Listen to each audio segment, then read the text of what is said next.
it had to take me a while to really think about this episode. You know, it was like really think about it.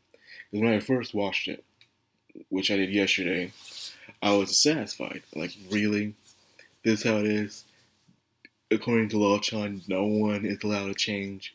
No one is allowed to do better, be better, do the typical anime cliche. But then I gotta think. This is Yoko Taro we're talking about, where he'll take the norm and he'll twist it. He'll always take the norm, a cliche, to any form of anime or video game. He'll always twist it and make you think about it, make you feel uncomfortable at first, but then you start to think, like, like, what if you actually put yourselves in that shoe? What if you do play some devil's advocate? Will it still make sense? And that's exactly what I saw with this episode when it comes to Hanako. You know, we all knew her character from last season. She was selfish, she was self-centered, she would use anyone and anything to get what she wanted. She was the least liked person on the team, and she'd be the first one to freaking bail out when things go south and don't bother helping out anyone unless she doesn't have a choice. She was just that kind of character, and it sucked. Her reasons was to bring her brother back in her very crappy situation she lived in the past. But what happened with the end of season one, where she became one of the permanent people? She tried her best to live her life. She saw no way to ever do what she wanted to do, you know, because she thought the game was over with or was stalled. She could never go back to doing the game. So now she tried her best to do the typical anime cliche where I live my life for the both of us. And that's how it usually is. You know, where someone you lost, were killed, or they're dead, you do your best to live for both of them. You know, you don't always have to be happy, but you're doing your best. You know, and usually this thing is 12 years had passed, so that's enough time for a person to change. But now according to Law Chan's like, oh no, bitch, I know you. You didn't change. Um, but I think there was more to her little rant. Cause I was angry at Law Chan first. Little oh no. Like, are you really going to flame this girl for wanting to change and stuff? Are you really about to do this right here? But there was more to it. So I just didn't think the speech she was giving, um, and there must be a method behind her words. Like, she wanted to face the other people no matter what. I'm guessing she has to do this. But in the last game, you didn't really have to kill anyone. Goro didn't really kill anyone. No. Goro did his best to help, and he was literally about to change. He just beat them. He didn't eventually kill them off. But then you see what Honako was going through. People were discriminating against her because, she was different. She was one of the permanent people. And which is funny, that she was doing her best working at a daycare.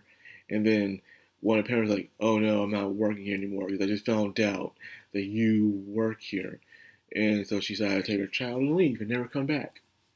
Then she got fired that same night. So I'm guessing that this is a repeated thing where she's trying to live her best life, trying to live a good, honest life. But because of her, I guess in a way you can blame Goro in a way because Goro's the reason why she's stuck like that. She can't age.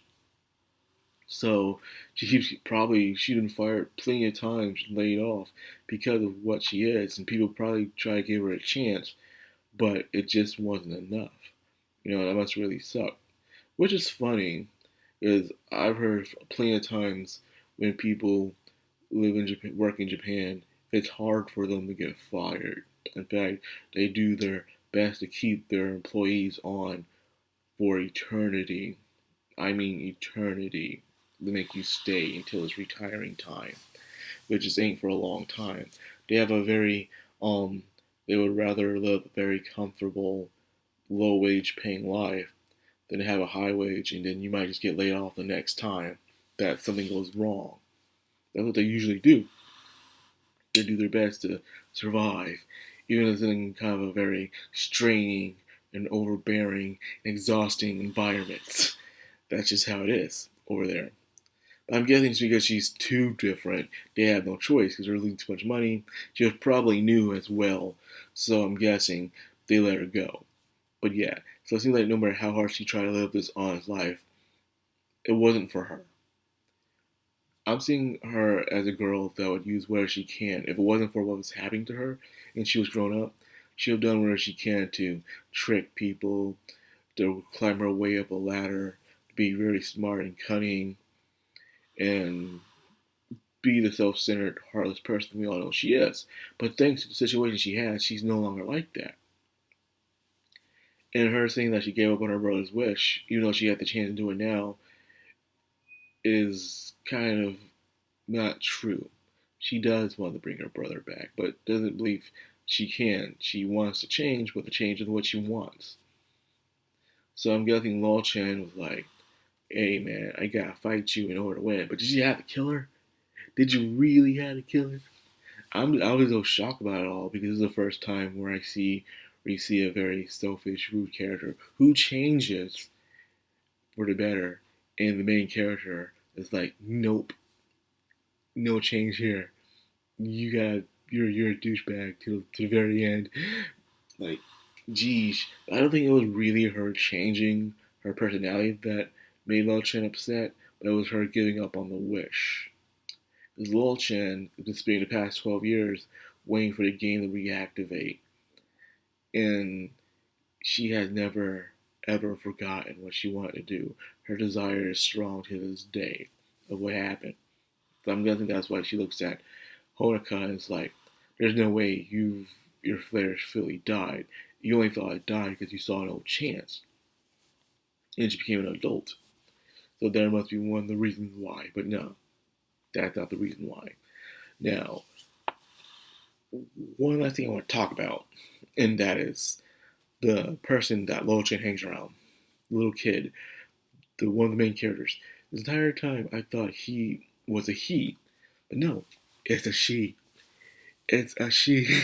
Like, well, maybe it's just a voice actor that just has a girly voice for his little boy.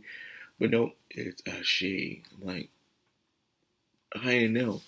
I thought you had to wear, when you're in a place where you wear a uniform, you had to, wear the skirt.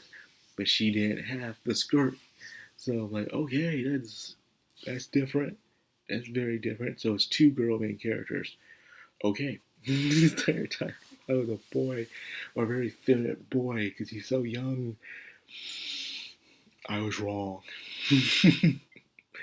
That was a shock to me when I saw that. I had to pause the video like, what? Ugh, crazy, crazy. But anyways, I'm wondering if this is going to be like for the rest of the matches. If she's going to finish off her opponents in order to become God and bring Goro back. I wonder if that's what she has to do. I hope not, man. If that's the case, that's going to suck. And then she becomes God and she just brings everyone back. We'll see. But this is Yoko Taro, so who knows what might happen. And remember, she's killing people. And you know what happens to people who kill people in Yoko Taro's video games and stories. We'll just have to wait and see. Well, that's all I got for this video. I hope you guys enjoyed it. It did. Like, comment, subscribe, of course. Hit that bell icon. This has a background on anime. Signing out.